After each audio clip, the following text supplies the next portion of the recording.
My 11-year-old daughter hit puberty fast. At2a. I found dark romance novels and sultry voice tutorials. My daughter was 11 when her childhood was stolen, ripped away by a predator who infiltrated her life online. What happens when the man you thought was your child's secret boyfriend turns out to be a calculated monster, and you have just hours to stop a kidnapping? This is our story, and it nearly tore my family apart. It started like a freight train, this early puberty thing. One month, my sweet girl was still in Pokemon t-shirts. The next, I was desperately searching the junior section because nothing in kids' sizes would button across her chest. She started noticing the attention before I could even pretend it wasn't happening.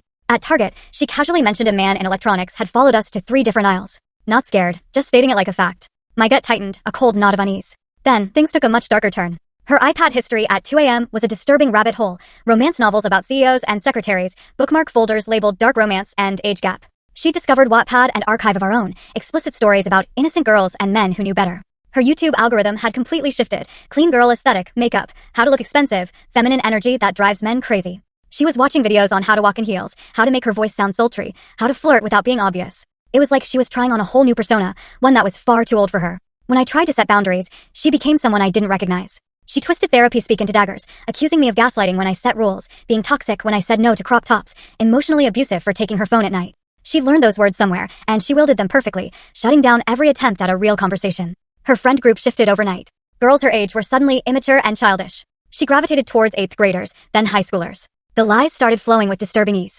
At the library was really Starbucks with older kids. At Emma's house was actually the mall. She'd figured out how to delete specific texts, clear only certain parts of her history. Emma's mom was really someone named Tyler.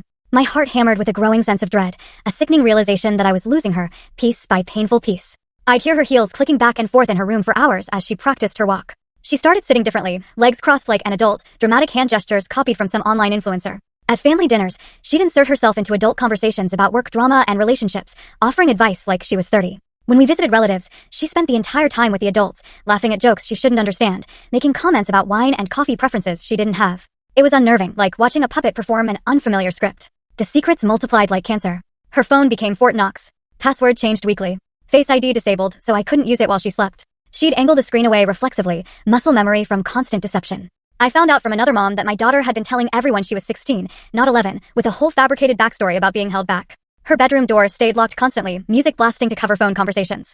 Dinner became silent warfare, one-word answers while she scrolled under the table. Her former best on, T missed the end. Watch the full story, link is attached below.